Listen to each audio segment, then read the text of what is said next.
हरिओम।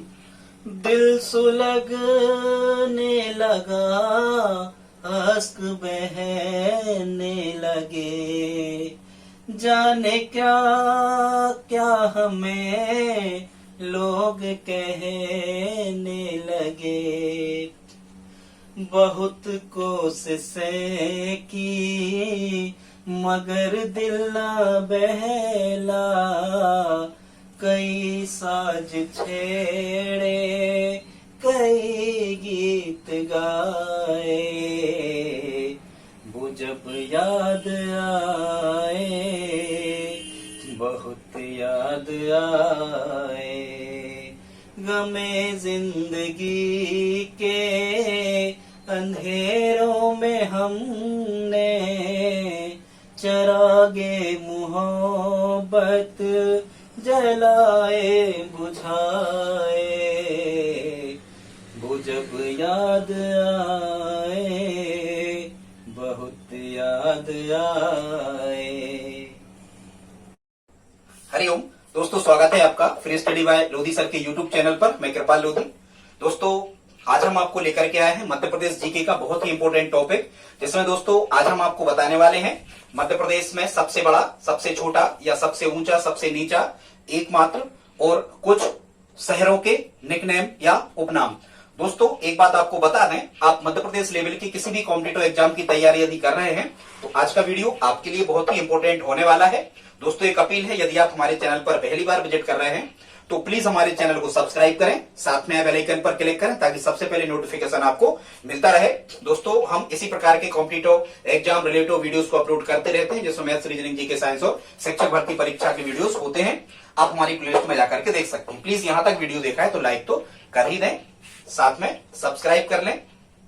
धन्यवाद दोस्तों। तो बगैर देर की स्टूडेंट्स आइए प्रारंभ करते हैं आज का टॉपिक। आज हम आपको बताने वाले हैं मध्य प्रदेश में सबसे बड़ा, सबसे छोटा, सबसे अधिक, सबसे कम, एकमात्र और कुछ शहरों के उपनाम। और दोस्तों ये इतना इंपॉर्टेंट टॉपिक है कि मध्य प्रदेश के हर एक एग्जाम में यहां से लगभग 2 से 3 प्रश्न आना ही होते हैं।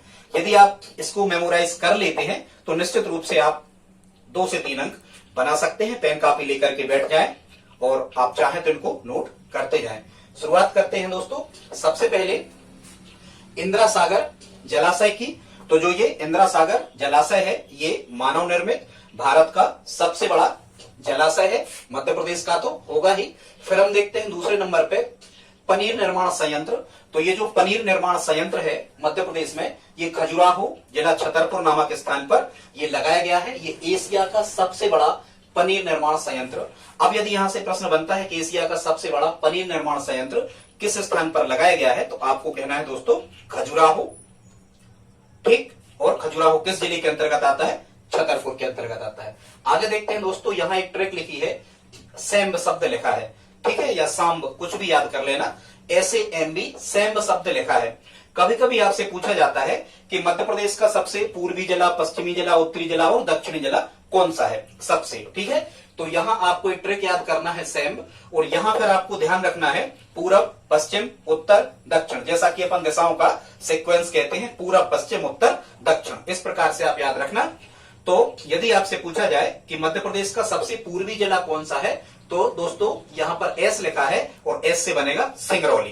क्या बनेगा? सिंगरौली। मध्य प्रदेश का सबसे पूर्वी जिला सिंगरौली। फिर दोस्तों यहां A लिखा हुआ है, तो यदि आपसे पूछा जाए कि मध्य प्रदेश का सबसे पश्चिमी जिला क्या है, तो A से बन जाएगा क्या?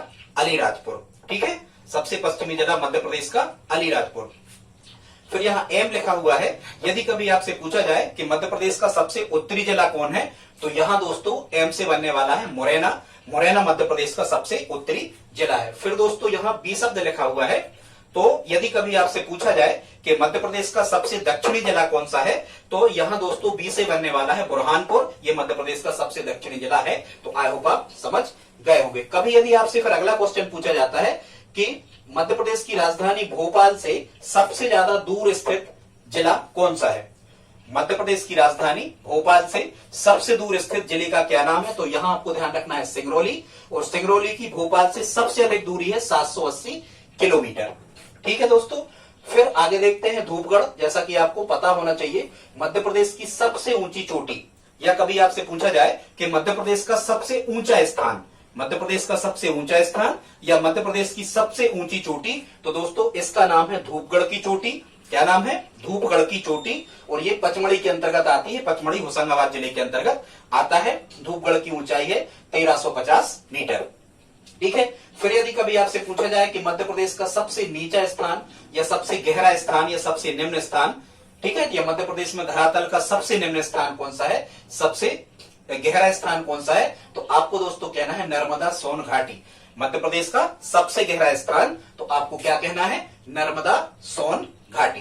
ठीक है। आई होप आप इतना समझ गए होंगे। आगे देखते हैं, ये आपको पता ही होना चाहिए। मध्य प्रदेश की सबसे लंबी नदी, तो मध्य प्रदेश की सबसे लंबी नदी है कौन सी? नर्मदा, 1312 किलोमीटर, जिसमें लगभग 1077 किलोमीटर ये मध्य प्रदेश से प्रवाहित होती है।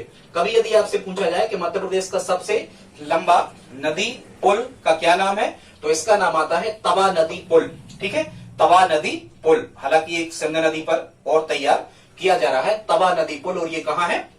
ये है होशंगाबाद में। ठीक है।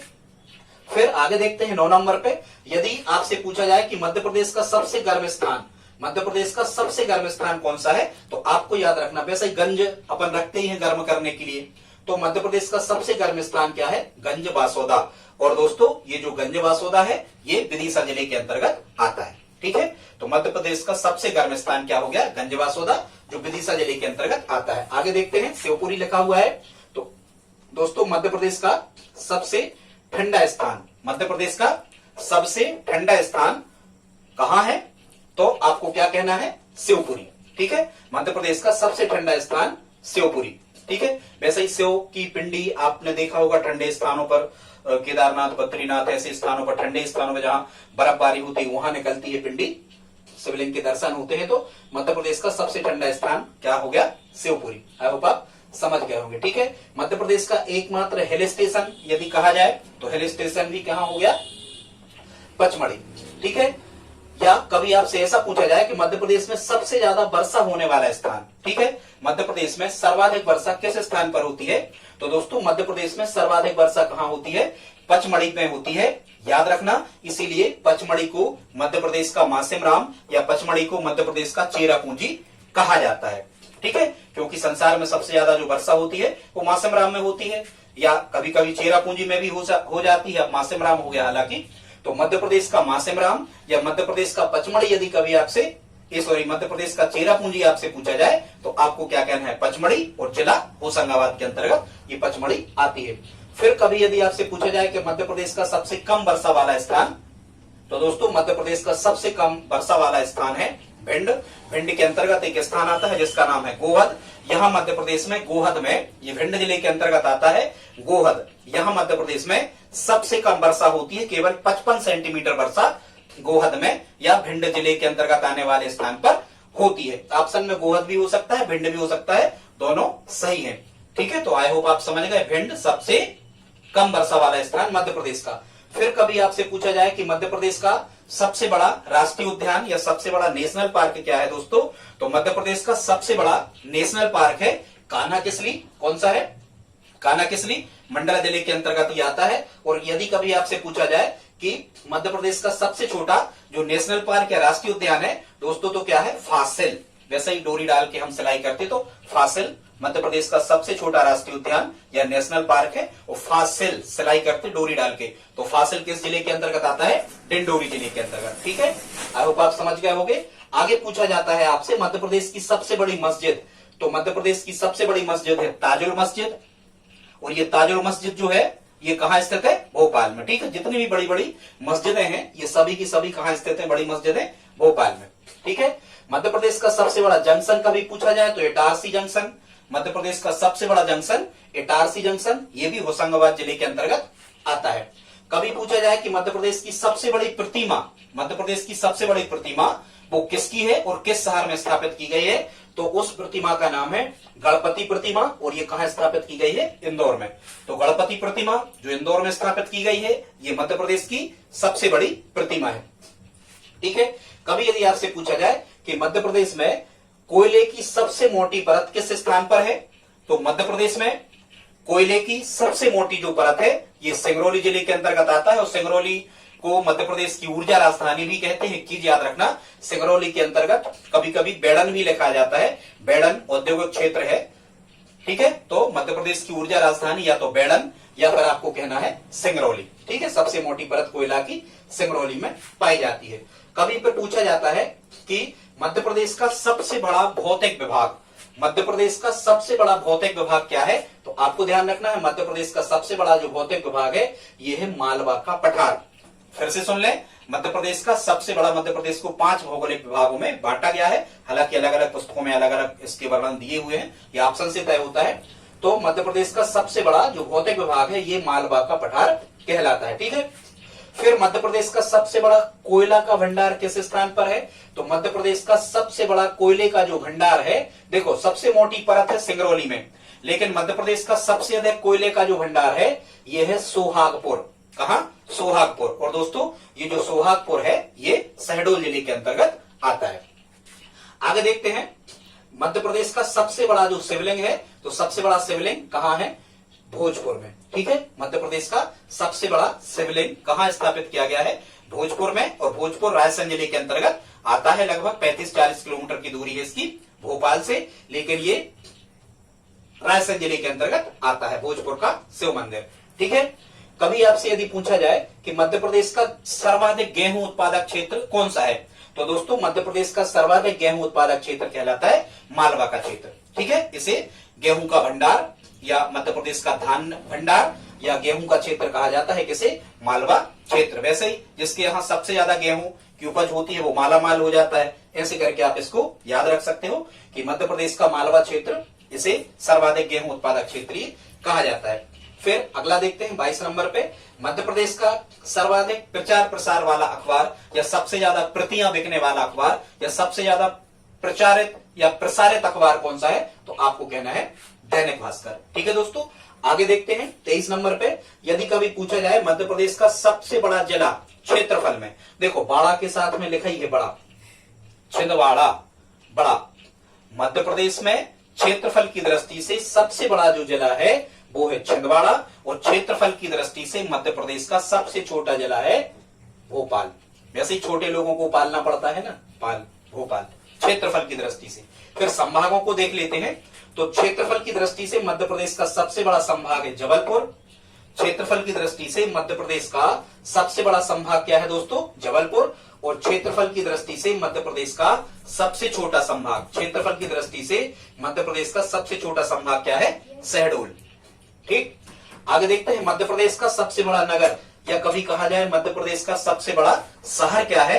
तो दोस्तों मध्य प्रदेश का सबसे बड़ा शहर या मध्य प्रदेश का सबसे बड़ा नगर क्या है? इंदौर, ठीक है। अब हम देख लेते हैं वनव्रत को। तो मध्य प्रदेश का सबसे बड़ा वनव्रत, देखो ये खंड खंड है लेकिन आपको जोड़ देना है। मध्य प्रदेश का सबसे बड़ा वनव्रत खंडवा, और मध्य प्रदेश का सबसे छोटा वनव्रत साजापुर।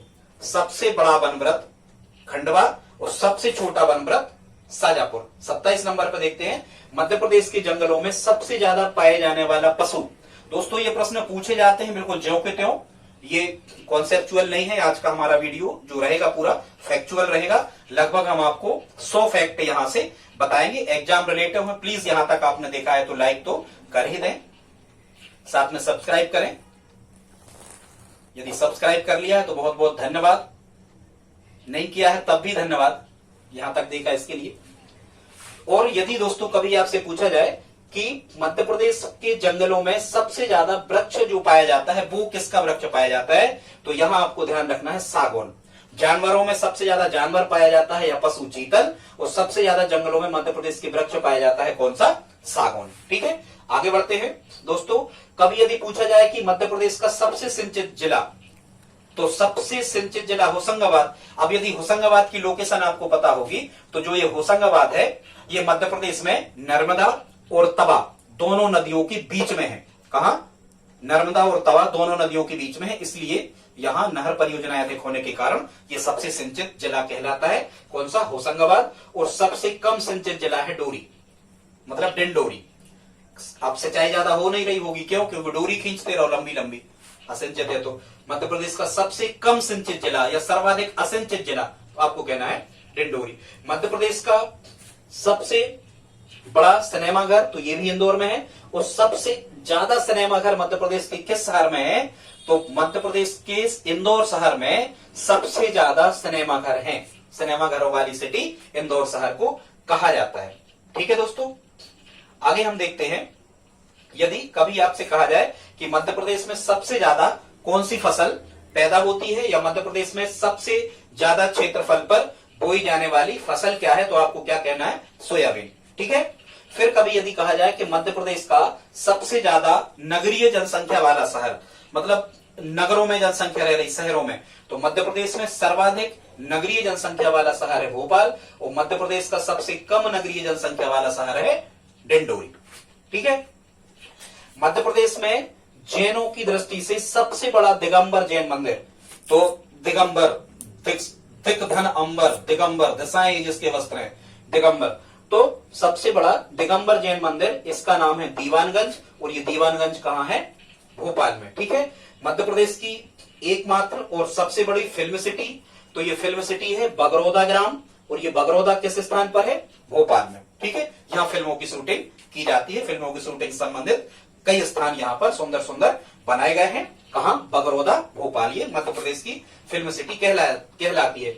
मध्य प्रदेश का जड़ी बूटी बैंक कहां स्थापित किया गया है? एकमात्र जड़ी बूटी बैंक पचमढ़ी। ठीक है। चूंकि ये जो पचमढ़ी है, ठीक है, ये सतपुड़ा की रानी भी कहलाती है पचमढ़ी, और चूंकि ये जंगली क्षेत्र है पचमढ़ी के आसपास, इसलिए यहाँ जड़ी बूटी मिलती होंगी। ऐसे करके आप इसको याद रख सकते हो कि मध्य प्रदेश का जड़ी बूटी बैंक पचमढ़ी। फिर यहाँ जेलों से भी प्रश्न आते हैं दोस्तों। मध्य प्रदेश की एकमात्र खुली जेल ये मुगाबली में है। मध्य प्रदेश की एकमात्र खुली जेल ये कहां है? मुगाबली में है। मध्य प्रदेश की एकमात्र किशोर जेल कहां है? ये नरसिंहपुर में है। और मध्य प्रदेश की एकमात्र महिला जेल कहां है? ये लक्ष्मी नगर, पन्ना में है। तो महिला जेल तो वैसे ही आपको याद हो जाएगी, महिलाओं के नाम ही होते हैं लक्ष्मी, तो लक्ष्मी नगर। ठीक है। लक्ष्मी नगर कहां? पन्ना में, ये महिला जेल है। खुली जेल कहां है? मुगाबली। वैसे ही मूंग खुली अपन डाल देते हैं गल्लों में, ऐसे करके आप याद रख सकते हो। ठीक है। और जो किशोर लिखा, यहाँ नर लिखा, तो किशोर नर तो होंगे। ठीक है। ऐसे करके आप इसको याद रख सकते हो। दोस्तों आगे देखते हैं, मध्य प्रदेश का एकमात्र औद्योगिक न्यायालय, तो मध्य प्रदेश का एकमात्र औद्योगिक न्यायालय स्थापित किया गया है इंदौर में। कहां? कभी यदि प्रश्न बने कि मध्य प्रदेश का एकमात्र औद्योगिक न्यायालय कहां स्थापित किया गया है, तो दोस्तों कहां किया गया है? इंदौर में। अब हमने यहां से यहां तक दोस्तों बहुत इंपॉर्टेंट है, निश्चित रूप से यहां से प्रश्न बनते हैं। ये मध्य प्रदेश के कुछ शहरों के निकनेम या उपनाम हम आपको बताने वाले हैं, बहुत इंपॉर्टेंट है। आप चाहें तो इसको पेन कापी उठा करके लिखते जाए। देखते हैं, सबसे पहले देखते हैं दोस्तों मध्य प्रदेश की संगमरमर नगरी। कौन सी नगरी? संगमरमर नगरी। तो दोस्तों मध्य प्रदेश की जो संगमरमर नगरी है, इसका नाम है भेड़ाघाट, और भेड़ाघाट जबलपुर जिले के अंतर्गत आता है, इसलिए भेड़ाघाट को भी मध्य प्रदेश की संगमरमर नगरी कहते हैं, और जबलपुर को भी मध्य प्रदेश की संगमरमर नगरी कहा जाता है। आगे देखते हैं, मध्य प्रदेश में मंदिर मूर्तियों का नगर किसे कहा जाता है दोस्तों? तो मध्य प्रदेश में सर्वाधिक मंदिर और मूर्तियां उज्जैन में स्थापित हैं, इसलिए मध्य प्रदेश में मंदिर और मूर्तियों का शहर किसे कहा जाता है? उज्जैन को कहा जाता है। आप लिखते जाएं, आपने लिखा नहीं है। फिर मध्य प्रदेश में महाकाल की नगरी किसे कहा जाता है? तो बाबा महाकाल आपको पता ही है, उज्जैन में ही विराजमान है। ऐसे करके आप याद रख सकते हो कि मध्य प्रदेश में महाकाल की नगरी उज्जैन को ही कहा जाता है। आगे देखते हैं दोस्तों, मध्य प्रदेश में शिल्प कला तीर्थ किसे कहा जाता है? शिल्प मतलब पत्थर पर कुछ मूर्तियां या कुछ दृश्य बनाए गए हैं, तो शिल्प कला तीर्थ किसे कहा जाता है? खजुराहो। फिर से सुन ले, मध्य प्रदेश का शिल्प कला तीर्थ किसे कहा जाता है? खजुराहो। और जैसा कि आपको पता है कि खजुराहो छतरपुर जिले के अंतर्गत आता है। ठीक है। मध्य प्रदेश में शैल चित्रकला का क्षेत्र किसे कहा जाता है? तो जैसा कि आपको पता है, हमने अभी कुछ दिन पहले आपको बताया था कि मध्य प्रदेश में सबसे अधिक और सबसे बड़े जो शैलाश्रय हैं, ठीक है, ये कहां पाए गए हैं? भीमबेटका में पाए गए हैं, और भीमबेटका रायसेन जिले के अंतर्गत आता है। ठीक है, हालांकि भोपाल के पास पड़ता है, रायसेन जिले के अंतर्गत आता है। तो आपको यदि कभी पूछा जाए कि मध्य प्रदेश में शैल चित्रकला का क्षेत्र किसे कहा जाता है, तो आपको कहना है दोस्तों भीमबेटका। ठीक है। आगे देखते हैं, बौद्ध जगत की पवित्र नगरी। ठीक है, बौद्ध जगत की पवित्र नगरी आपको पता होना चाहिए। बौद्ध जगत की पवित्र नगरी जो है, इसे सांची को कहा जाता है। फिर से सुन ले, बौद्ध जगत की पवित्र नगरी सांची को कहा जाता है। यहाँ अशोक द्वारा बनवाए गए स्तूप हैं, तो बौद्ध जगत की पवित्र नगरी सांची को कहा जाता है। और सांची भी रायसेन जिले में स्थापित है या रायसेन जिले के अंतर्गत आती है। ठीक है, फिर मध्य प्रदेश में मिनी मुंबई किसे कहा जाता है? इंदौर को कहा जाता है। या मध्य प्रदेश का मुंबई भी इंदौर को कहा जाता है। और मध्य प्रदेश का मिनी मुंबई भी किसे कहा जाता है? इंदौर शहर को कहा जाता है। एक चीज और आप यहाँ रखें, यहाँ ध्यान रखें कि भारत का इथोपिया किसे कहा जाता है? तो भारत का इथोपिया मध्य प्रदेश को कहा जाता है। एक नया नाम आया, लघु भारत कहते हैं, सोया प्रदेश कहते हैं, हृदय प्रदेश कहते हैं, भारत का दिल कहा जाता है, नदियों का मायका कहा जाता है मध्य प्रदेश को। एक नाम और निकल के आया, इसको आप नोट कर लें, भारत का इथोपिया। किस प्रदेश को कहा जाता है? मध्य प्रदेश को कहा जाता है दोस्तों, भारत का इथोपिया। आगे देखते हैं मध्य प्रदेश का लखनऊ किसे कहते हैं? तो लखनऊ के समान होने के कारण मध्य प्रदेश का लखनऊ कहा जाता है सिवनी। फिर से सुन लें, मध्य प्रदेश का लखनऊ किसे कहा जाता है दोस्तों? सिवनी को कहा जाता है। फिर मैंगनीज सबसे ज्यादा कहां होता है? बालाघाट जिले में होता है। तो मध्य प्रदेश की मैंगनीज नगरी किसे कहा जाता है? बालाघाट। मध्य प्रदेश की मैंगनीज नगरी किसे कहा जाएगा? बालाघाट को कहा जाएगा। ठीक है, फिर मध्य प्रदेश की सीमेंट नगरी, आपको पता होना चाहिए, मध्य प्रदेश की सीमेंट नगरी जो है ये मैहर को कहा जाता है। और मैहर सतना जिले के अंतर्गत आता है। इसका मतलब ये हुआ कि कभी यदि आपसे पूछा जाए कि मध्य प्रदेश की सीमेंट नगरी, तो मैहर ऑप्शन में आता है, तो इसे भी आप सही करें। और यदि सतना आता है तब भी आप इसे सही करें। हालांकि मैहर जब बनेगा 55वां जिला होगा मध्य प्रदेश का। ठीक है, अभी नहीं है। फिर देखते हैं दोस्तों चूना नगरी। वैसे ही ज्यादा हम यदि चूना खा लेते हैं तो गाल हमारे कट जाते हैं। ठीक है, तो मध्य प्रदेश की चूना नगरी किसे कहा जाता है? मध्य प्रदेश की चूना नगरी कटनी। मध्य प्रदेश की चूना नगरी कटनी। चूना सर्वाधिक उत्पादन होने के कारण मध्य प्रदेश की चूना नगरी कटनी को कहा जाता है। फिर सिटी ऑफ जॉय, यह मध्य प्रदेश की आनंद नगरी, सिटी ऑफ जॉय, आनंद करने वाली नगरी। तो मध्य प्रदेश की आनंद नगरी या सिटी ऑफ जॉय दोस्तों कहा जाता है मांडू को। और ये मांडू जो है ये धार जिले के अंतर्गत आता है। ठीक है, महलों का शहर भी मांडू को ही कहा जाता है। मध्य प्रदेश में गेहूं का भंडार किसे कहा जाता है? अभी हमने आपको बताया था शुरू में, मध्य प्रदेश में गेहूं का भंडार मालवा के क्षेत्र को कहते हैं। मध्य प्रदेश में गेहूं का भंडार मालवा के क्षेत्र को कहते हैं, क्योंकि यहाँ मध्य प्रदेश में सबसे ज्यादा गेहूं का उत्पादन किया जाता है। फिर तानसेन की नगरी, आपको पता ही होना चाहिए, तानसेन की समाधि भी ग्वालियर में है। तो तानसेन की नगरी कहां हो जाएगी? ग्वालियर। फिर आगे देखते हैं मध्य प्रदेश की संगीत नगरी। तो मध्य प्रदेश की संगीत नगरी किसे कहा जाता है? मैहर को कहा जाता है दोस्तों। मध्य प्रदेश की संगीत नगरी मैहर को इसलिए कहा जाता है क्योंकि यही बाबा अलाउद्दीन ने मैहर बैंड की स्थापना की थी। कभी कभी प्रश्न आता है कि बाबा अलाउद्दीन ने मैहर बैंड की स्थापना किस स्थान पर की थी? तो मैहर में की थी। इसलिए मध्य प्रदेश की संगीत राजधानी या मध्य प्रदेश की संगीत नगरी मैहर को कहा जाता है। ठीक है, आगे देखते हैं मध्य प्रदेश में झीलों की नगरी। तो ये तो आपको पता ही होना चाहिए, मध्य प्रदेश में सबसे ज्यादा झीलें भोपाल शहर में पाई जाती हैं, इसलिए मध्य प्रदेश में झीलों की नगरी भोपाल को कहा जाता है। आगे देखते हैं मध्य प्रदेश में पर्यटकों का स्वर्ग। दोस्तों मध्य प्रदेश में पर्यटकों का स्वर्ग पचमढ़ी को कहा जाता है। ठीक है, कभी कभी कई पुस्तकों में तो मध्य प्रदेश का स्वर्ग भी पचमढ़ी को कहा जाता है। मध्य प्रदेश में पर्यटकों का स्वर्ग भी पचमढ़ी को कहा जाता है। ये हम आपको पहले बता चुके। सर्वाधिक वर्षा होती है मध्य प्रदेश में पचमढ़ी में, इसलिए मध्य प्रदेश का चेरापूंजी और मध्य प्रदेश का मासेमराम पचमढ़ी को कहा जाता है। ठीक है, फिर हम देखते हैं भारत का ड्रेटाइट। दोस्तों ड्रेटाइट जो है ये अमेरिका का एक बहुत बड़ा शहर है, जहां सबसे ज्यादा मोटर वाहन बनाने के और इनके कल पुर्जे बनाने के कारखाने लगाए गए हैं अमेरिका के ड्रेटाइट शहर में। अपने यहाँ मध्य प्रदेश में या हम कहें कि भारत में सबसे ज्यादा मोटर वाहन बनाने के कारखाने और उनके ऑटो पार्ट्स बनाने के कारखाने लगाए गए हैं कहां? पीथमपुर जिला धार। तो पीथमपुर जिला धार याद रखना। तो भारत का ड्रेटाइट किसे कहा जाता है? पीथमपुर को कहा जाता है दोस्तों, और पीथमपुर धार जिले के अंतर्गत आता है। अब हम देखते हैं मध्य प्रदेश की पवित्र नगरी या मंगल ग्रह की जन्मभूमि। मध्य प्रदेश की पवित्र नगरी या मंगल ग्रह की जन्मभूमि। दोस्तों मध्य प्रदेश की पवित्र नगरी वही होगी जहां सबसे ज्यादा मंदिर मूर्ति होंगे, इसका मतलब उज्जैन। मध्य प्रदेश की पवित्र नगरी या मंगल ग्रह की जन्मभूमि उज्जैन को कहा जाता है। आगे देखते हैं अहिल्या नगरी, आपको पता होना चाहिए अहिल्याबाई होलकर जी ये कहाँ की, ये राजमाता भी कहलाती हैं। राजमाता अहिल्याबाई होलकर जी ये कहाँ की थी, इंदौर की थी। तो इन्हीं के द्वारा इंदौर शहर बसाया गया, तो अहिल्या नगरी इंदौर शहर को कहा जाता है। फिर आगे हम देखते हैं मध्य भारत का और उत्तर भारत का सोमनाथ किसे कहा जाता है। मध्य भारत और उत्तर भारत का सोमनाथ किसे कहा जाता है, फिर से सुन ले दोस्तों, बहुत इंपॉर्टेंट फैक्ट आप नोट कर ले से।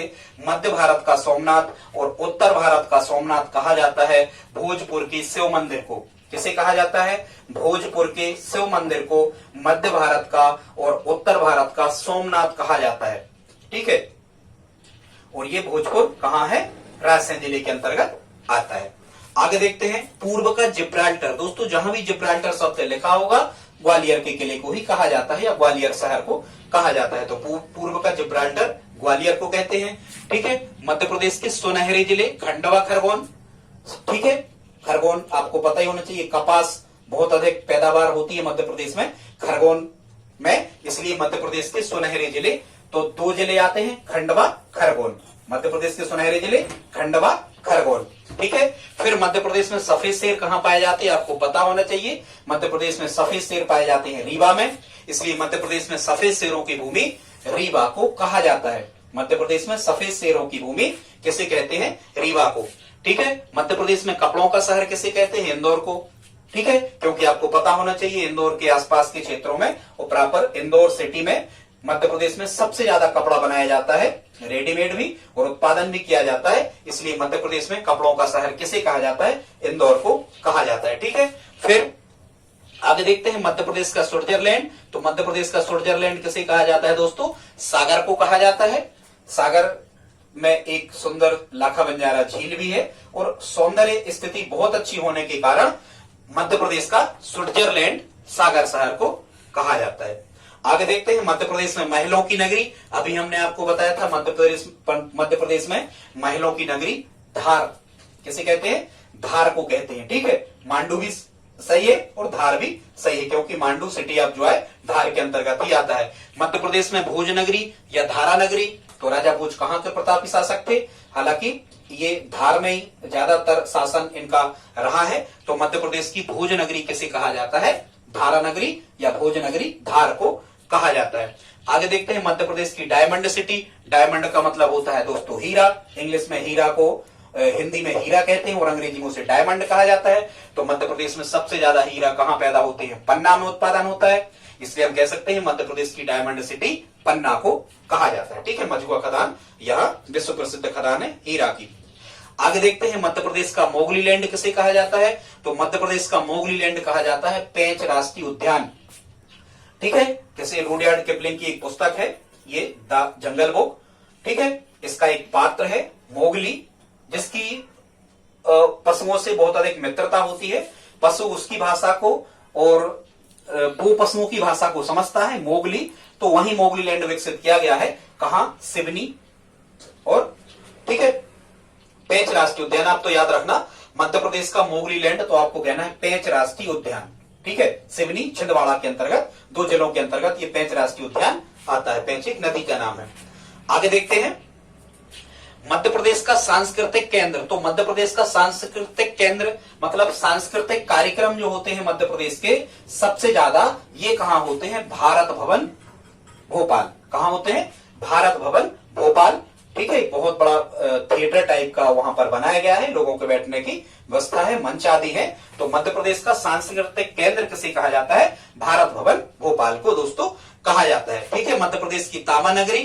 तो तांबा नगरी और मैग्नीज नगरी दोनों बालाघाट को ही कहते हैं, क्योंकि बालाघाट में मलजखंड की जो खदान है ये विश्व प्रसिद्ध तांबे की खदानों के लिए प्रसिद्ध है, इसलिए मध्य प्रदेश की तांबा नगरी बालाघाट को कहेंगे। आगे देखते हैं दोस्तों, ये लोग ज्यादा गुस्सेल टाइप के होते हैं, कहां के, भिंड मुरैना के, इसलिए बागियों का गढ़ किसे कहा जाता है, तो बागियों का गढ़ कहा जाता है भिंड मुरैना को। ठीक है, मध्य प्रदेश में बागियों का गढ़ भिंड मुरैना। मध्य प्रदेश में गंजेड़ियों का स्वर्ग बुरहानपुर को कहते हैं। ठीक है, मध्य प्रदेश में किलों का मणि या मध्य प्रदेश के किलों का रत्न या मध्य प्रदेश में या मध्य प्रदेश का जिब्राल्टर, ठीक है, या पूर्व का जिब्राल्टर तो ग्वालियर के किले को कहते हैं। ठीक है, फिर आपको पता ही होगा कि रतलामी सेव लेते आना, ऐसा कहते हैं ना अपन, रतलामी सेव। तो मध्य प्रदेश की सेव नगरी और अंगूर नगरी, सेव सर्वाधिक पैदावार होने के कारण और अंगूर सबसे ज्यादा पैदावार होने के कारण रतलाम शहर को मध्य प्रदेश की सेव नगरी और अंगूर नगरी कहा जाता है। आई होप आप समझ गए होंगे। आगे देखते हैं दोस्तों, लघु वृंदावन, वृंदावन के समान भौगोलिक स्थिति होने के कारण दतिया को लघु वृंदावन कहा जाता है। दांत भी छोटे छोटे होते हैं ना, लघु, ऐसे आप याद रख सकते हो। दतिया को लघु वृंदावन कहा जाता है। ठीक है, आगे देखते हैं, सफेद सोने का क्षेत्र। दोस्तों मध्य प्रदेश में सफेद सोना, तो सफेद सोना किसे कहते हैं? द्रव्य सोना पेट्रोलियम को कहते हैं, हरा सोना बांस और वनों को कहते हैं हरा सोना। ठीक है, झूठा सोना आयरन सल्फाइड को कहते हैं। ठीक है, लेकिन इतना याद रखो आप, काला सोना कोयले को कहते हैं। आप याद रखो कि सफेद सोना किसे कहते हैं? सफेद सोना कहा जाता है कपास को, और मध्य प्रदेश में सबसे ज्यादा कपास खरगोन में पैदा होती है, इसलिए सफेद सोने का क्षेत्र खरगोन जिले को कहा जाता है। ठीक है, ये हम आपको बता चुके। मध्य प्रदेश की संगीत नगरी मैहर, अलाउद्दीन बैंड की स्थापना की थी यहाँ बाबा अलाउद्दीन ने। मध्य प्रदेश में आगे देखते हैं, मध्य प्रदेश में चौराहों का शहर, क्या मध्य प्रदेश में चौराहों का शहर? तो दोस्तों ये नौगांव है। कहां है? नौगांव। यहाँ 4 राष्ट्रीय राजमार्ग एक दूसरे को काटते हैं, तो मध्य प्रदेश के चौराहों का शहर कहा जाता है नौगांव, और नौगांव जिला छतरपुर के अंतर्गत आता है। ठीक है, आगे देखते हैं दोस्तों, मध्य प्रदेश की नवग्रह नगरी। दोस्तों यहाँ एकमात्र मध्य प्रदेश में जो नवग्रह का मंदिर है ये खरगोन जिले में है। कहां है? खरगोन में है।